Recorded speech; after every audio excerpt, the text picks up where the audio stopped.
Hello students, MNC education welcomes you all. MNC education में आप सबों का बहुत बहुत स्वागत। Today we are going to do straight lines and in that we are going to do general equation of a line. Actually, general equation of a line in two dimension is ax plus by plus c is equal to 0. Then हम आज क्या करने वाले हैं, ये जो general equation of a line है, this is given by a x plus b y plus c is equal to 0, इनको हम तीन डिफरेंट फॉर्म्स में रिड्यूस करने वाले हैं। एक, हम इसको स्लोप इंटरसेप्ट फॉर्म में रिड्यूस करने वाले हैं, ठीक है। दूसरा, हम इसको इंटरसेप्ट फॉर्म में रिड्यूस करने वाले हैं। और तीसरा, हम इसको नॉर्मल फॉर्म में रिड्यूस करने वाले हैं, ठीक है। तो हम तीनों ही फॉर्म में इसको रिड्यूस करके देखते हैं वन बाय वन कि एक्चुअली हमें क्या क्या प्रोसेस लगाना पड़ता है। अब जैसे अगर आपको कोई बोलता है कि स्लोप इंटरसेप्ट फॉर्म, तो आपको तुरंत से ध्यान में आ जाना चाहिए कि वो किस फॉर्म की बात कर रहे हैं। तो वो एक्चुअली स्लोप इंटरसेप्ट फॉर्म की बात अगर कर रहे हैं तो इसका मतलब है कि y is equal to M x plus c या y is equal to m into x minus d के फॉर्म की बात कर रहे हैं। यहाँ पर m स्लोप है और c जो है y इंटरसेप्ट है, ठीक है। तो हमें जो रिड्यूस करना है दोनों में नहीं करना है, हमें सिर्फ y is equal to M x plus c में रिड्यूस करना है। किसको करना है? तो हमें a x plus b y plus c को करना है। तो हम जो है वन बाय वन इसको करते हैं। तो यहाँ पर अगर आप देखिए तो लेफ्ट हैंड साइड में क्या है, y है। तो हम इनमें से सिर्फ y वाले टर्म को लेफ्ट साइड में छोड़ देते हैं और बाकियों को लेकर राइट हैंड साइड चले जाते हैं। मतलब it will look like this one when we will do whatever I have said. तो हमारे पास यहाँ पर b y is equal to minus a x minus c का फॉर्म बन जाता है। फिर y इज इक्वल टू, हमें y को एलोन करना है क्योंकि y is equal to M x plus c चाहिए। तो y इज इक्वल टू हो जाएगा minus A by b x minus c by b, ठीक है। नेक्स्ट चीज़ जो हमें करनी है वो है कि हमें इनको कंपेयर कराना है। ये जो इक्वेशन है इसको हमें कंपेयर कराना है जो इसका ये वाला फॉर्म है, comparing with y is equal to M x plus C we of 10। तो हमें मिलेगा क्या? तो m इज इक्वल टू मिल जाएगा minus A by B and c, ये स्मॉल c है और ये कैपिटल C है। तो स्मॉल c मतलब y intercept, capital C by minus of capital C by b। यानी कि अगर हम इसको इस तरह से लिख लें कि m is equal to minus, और यहाँ पर a बेसिकली क्या है, कोफिशिएंट ऑफ x है, और b क्या है, कोफिशिएंट ऑफ y है। तो हम अगर इनको कोफिशिएंट की टर्म में लिख लें कि भाई ये किन के कोफिशिएंट्स हैं, तो उस तरह से हमें स्लोप जो है m is equal to minus coefficient of x upon coefficient of y हो जाएगा। और y इंटरसेप्ट की बात करें अगर, तो y इंटरसेप्ट हमें क्या मिल जाएगा, y इंटरसेप्ट हमें जो मिलेगा वो है माइनस कांस्टेंट टर्म, ठीक है, और अपॉन में कोफिशिएंट ऑफ y। इतना समझ में आ गया? तो इस तरह से हम जो है लाइन को पूरी तरह से एनालाइज कर सकते हैं। अगर हमें मान रखिए कि कोई लाइन की इक्वेशन दी हुई है 4x plus 3y minus 12 is equal to 0 दिया हुआ है, लेट अस सपोज। तो हम इसकी स्लोप निकाल सकते हैं बिना ज़्यादा उसको रिड्यूस वगैरह किए, क्योंकि हमें स्लोप यहाँ पर minus coefficient of x bye coefficient of y से मिल जाएगा। तो m इज इक्वल टू क्या हो जाएगा, माइनस 4/3, यानी कि स्लोप हमें माइनस 4/3 मिल गया। जबकि जो y इंटरसेप्ट है वो भी मिल जाएगा यहाँ से। y इंटरसेप्ट क्या मिल जाएगा, y intercept will be equal to minus constant term, तो कांस्टेंट टर्म है माइनस 12 अपॉन में कोफिशिएंट ऑफ y तो 3। तो ये कितना आ जाएगा, तो ये देखिए अगर आप तो इनको सॉल्व कर लीजिए तो ये 4 आ गया। तो y इंटरसेप्ट हमारा कितना आ गया, 4 आ गया, और जबकि स्लोप हमारा कितना आया है, -4/3 आया है।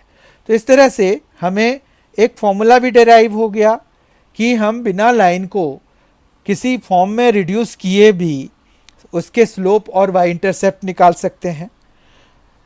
फिर दूसरा जो हमें रिड्यूस करना है वो है इंटरसेप्ट फॉर्म में। इंटरसेप्ट फॉर्म का नाम लेते ही आपको एक चीज़ ध्यान में आया होगा कि x/a plus y/b is equal to 1 होता है, ठीक है। इसका मतलब ये है कि हमें इसको जब शुरू करेंगे तो ax प्लस by को एक साइड ही रखिए, -c उधर ले जाइए, ठीक है। फिर चूंकि हमें यहाँ पर राइट साइड में क्या चाहिए, 1 चाहिए, तो हम -c से दोनों साइड डिवाइड करा देते हैं। तो a/-c into X plus b/-c into Y is equal to -c/-c, जो कि 1 हो जाएगा।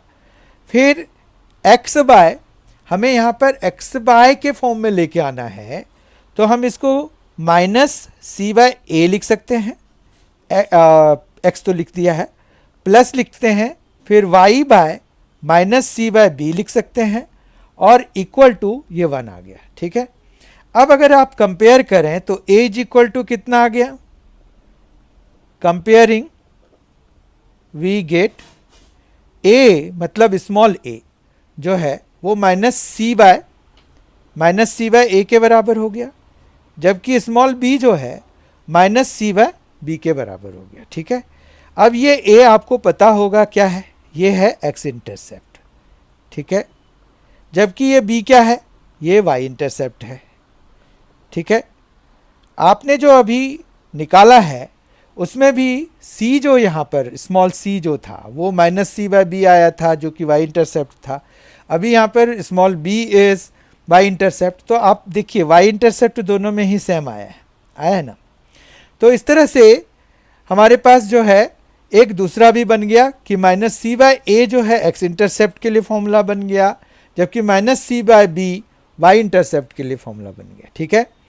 अब हम ax plus by plus c is equal to 0 को नॉर्मल फॉर्म में रिड्यूस करना चाहते हैं, तो उसके लिए नॉर्मल फॉर्म हमें पता होना चाहिए, वो है x cos omega plus y sin omega is equal to p, small p use करते हैं यूजुअली।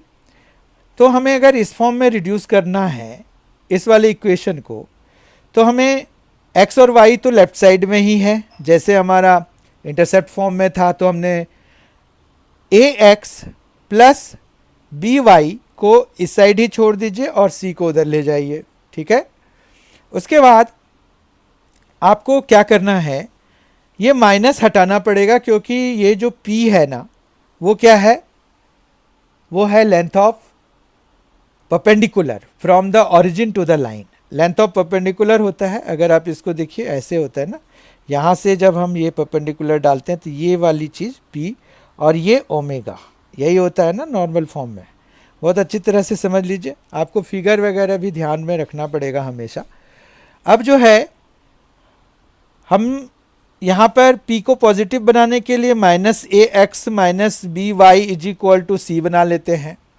फिर आपको एक और चीज़ ध्यान में रखनी होगी कि आपको जब भी इसको रिड्यूस करना होता है तो आप √(a² प्लस b² से डिवाइड कराते हो।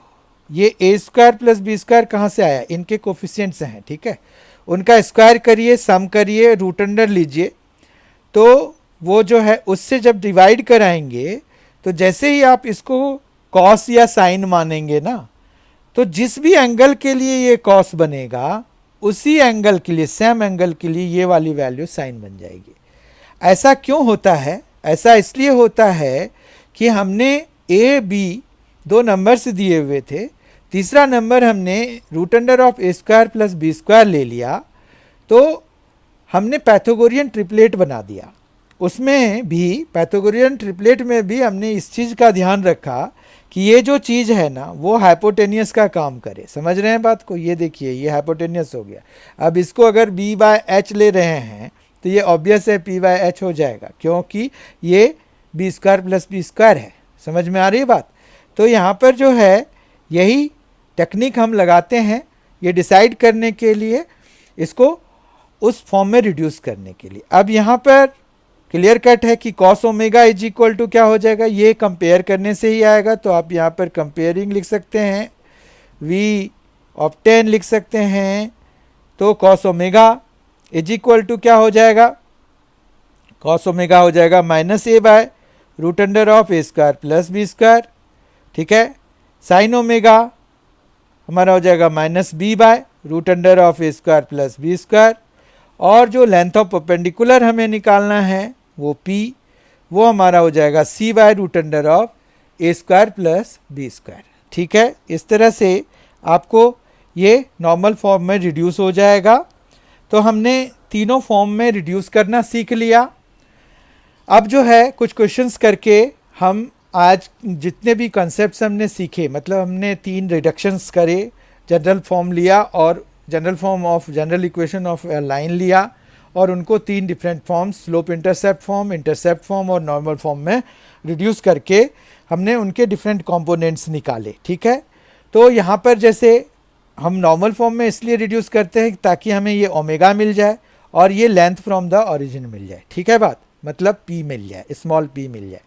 तो हमें क्वेश्चन में भी यही पूछेंगे कि रिड्यूस करने के लिए कह देंगे, और फिर हमें जो है ओमेगा और p निकालने के लिए कह देंगे। तो हम वहाँ पर ऐसा निकालेंगे। तो हम कुछ क्वेश्चन सॉल्व करते हैं, उससे हमारा जो कंसेप्ट है जो हमने आज सीखे हैं वो सारा क्लियर हो जाएगा।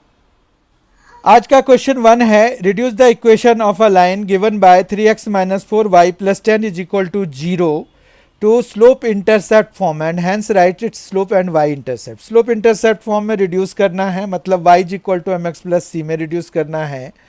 तो रिड्यूस करते हुए दिखाना है हमें, तो माइनस 4y रहने दीजिए इधर, ये माइनस 3x बन के उधर चला जाएगा और माइनस 10 बन के उधर चला जाएगा। ठीक है, ये दोनों पॉजिटिव हैं, उधर ले जाएंगे तो नेगेटिव हो जाएगा। दूसरे स्टेप में हम दोनों साइड माइनस से मल्टीप्लाई कर सकते हैं, तो हमें ये फिर मिल जाएगा, या फिर हम माइनस 4y को ही उधर ले जाएंगे तो भी हमें ये सीधा मिल जाएगा। ठीक है, तो आप जिसमें भी कंफर्टेबल हों वो कर लीजिए। अब ये क्या हो जाएगा, 4 से हमें डिवाइड कराना पड़ेगा, तो ये 3x/4 हो जाएगा, जबकि ये प्लस 10/4 हो जाएगा। तो ये y इज इक्वल टू क्या आ गया, 3/4 इंटू एक्स प्लस ये आ जाएगा 5/2। ठीक है, अब अगर आप कंपेयर कराएंगे, comparing with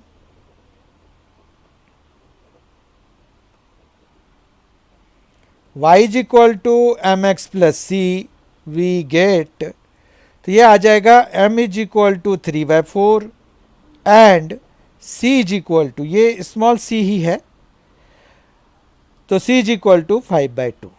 that means therefore पहला हमें आ गया, जो हमें निकालना है वो है स्लोप, तो स्लोप इज इक्वल टू 3/4, और दूसरा हो जाएगा y इंटरसेप्ट, वो हो जाएगा इज इक्वल टू 5/2। ठीक है, नेक्स्ट क्वेश्चन देखते हैं।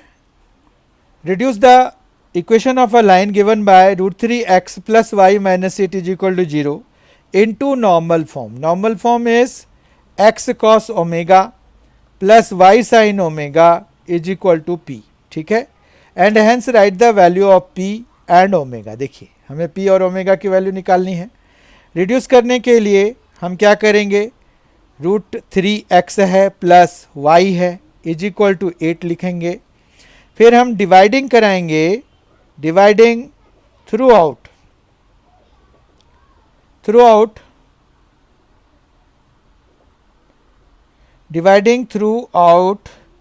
Bye root under of √3 square plus 1 square, तो इज इक्वल टू, ये देखिए कितना हो जाएगा, ये 3, √3 का स्क्वायर इज 3, 1 का स्क्वायर 1, तो 3 प्लस 1 4 हो गया, तो रूट अंडर 4 आ गया हमारे पास, जिसको कि आप क्या लिख सकते हैं, 2 लिख सकते हैं। मतलब हम 2 से दोनों साइड डिवाइड, मतलब थ्रू आउट यानी कि दोनों साइड डिवाइड कर रहे हैं।